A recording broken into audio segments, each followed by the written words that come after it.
is more valuable, Antonio Brown or Le'Veon Bell? The answer is Le'Veon Bell. But you're right, it's a tough one. Because this team with those three skills positions, Ben Roethlisberger at quarterback, of course, Antonio Brown, you heard Stephen A. go over his numbers, like a Jerry Rice-like prime so far, and who knows how much longer he has to go. He can just keep adding to that. And Le'Veon Bell. Le'Veon Bell runs, of course, he's an elite running back, catches where they line him up all over the place. They put him on the outside in the slot, whatever, just like a wideout, and blocks.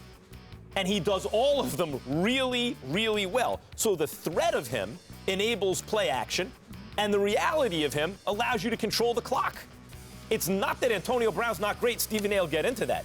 But if you're forcing me to choose the most important player on the team, who's not Ben Roethlisberger, and even sometimes who is Ben Roethlisberger, the answer is Le'Veon Bell, who, by the way, apologies to Zeke and everyone else, clearly the best running back in the game.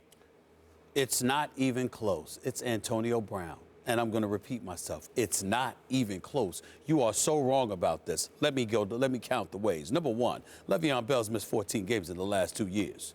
Antonio Brown has missed 3 in the last 4.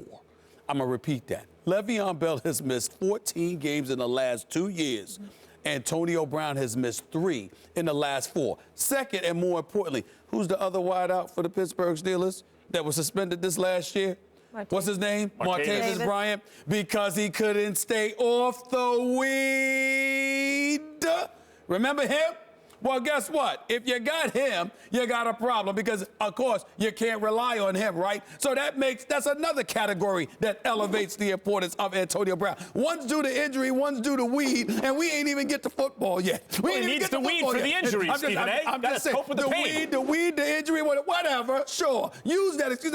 Martavis should try that one. The point that I'm trying to make to you is this. If you got one receiver who's big time, but you can't trust him because he's not disciplined enough to reel himself in. Hopefully that's changed. God bless him. We wish him nothing but the best for him. I know as a Steelers fan I'm hoping that he'll get back, clean himself up, do what he needs to do. Le'Veon Bell, skill set and all of that, still in all, you got an issue. Now you got Antonio Brown. Not only is he an elite wideout, not only is he a primary target for Big Ben Roethlisberger, but he also plays on special teams for you. That's point number 3. Point number 4. Let's get back to Le'Veon Bell. And we're not questioning the greatness of Le'Veon Bell. We know he's great. We know the brother got mad skills. That's not what we're questioning here.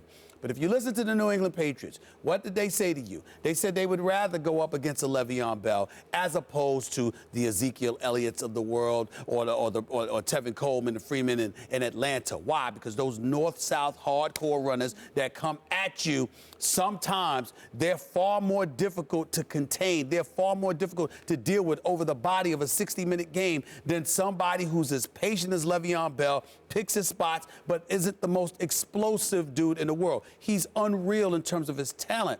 But at the same time, when you look at it, like AFC champion, now mind you, he got injured, and we understand that. It could have been a different game if it wasn't for the groin injury.